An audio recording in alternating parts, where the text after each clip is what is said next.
జూబ్లీహిల్స్ ఉప ఎన్నికలలో కాంగ్రెస్ పార్టీ గెలుస్తుందని మాజీ ఎంపీ వి హనుమంతరావు అన్నారు. ప్రభుత్వ సంక్షేమం అభివృద్ధికి ప్రజలు పట్టం కడతారని చెప్పారు.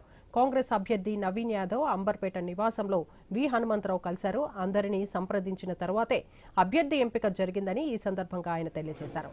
జూబ్లీహిల్స్లో అంజన్ కుమార్ యాదవ్ పోటీ చేయాలని భావించిన ప్రస్తుత పరిస్థితులకు అనుగుణంగా పార్టీ నిర్ణయం తీసుకుందని చెప్పారు.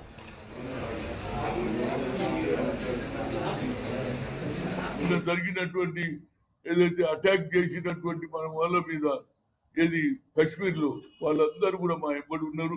అటు ముస్లిం కానీ ఇటు బడుగు బలిగిన వర్గాలు కానీ అందరూ కూడా పరిచయాలు ఉన్నటువంటి వ్యక్తులకు అందరికీ చెప్తాం, ఇంటింటికి తిరుగుతాం, అన్ని మీటింగ్ పెడతాం. తప్పనిసరిగా ఇవాళ రాహుల్ గాంధీ అంటున్నాడు బడుగు బలైన వర్గాలు రావాలి, బీసీల నాయకత్వం కావాలని.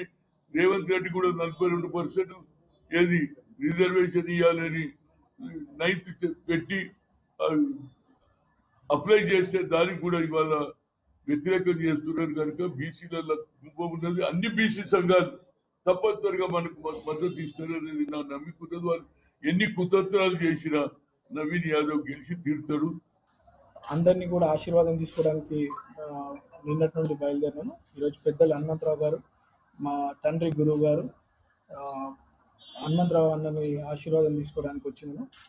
ఇక్కడ అందరూ లోకల్ కార్పొరేటర్స్, మాజీ కార్పొరేటర్స్, పెద్దలందరూ కూడా నన్ను ఆశీర్వదించినందుకు అందరూ కూడా ధన్యవాదాలు తెలియజేస్తూ, జూబ్లీహిల్స్ కాన్స్టిట్యుయెన్సీలో అభివృద్ధి లక్ష్యంగా కాంగ్రెస్ పార్టీ గత 2 నెలలుగా దాదాపు 150 కోట్ల రూపాయల వర్క్స్ శాంక్షన్ చేస్తూ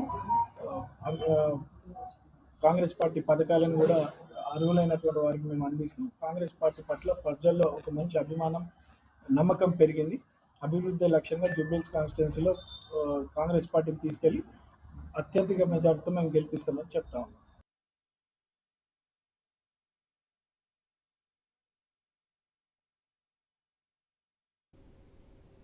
పార్టీ కోసం పనిచేసే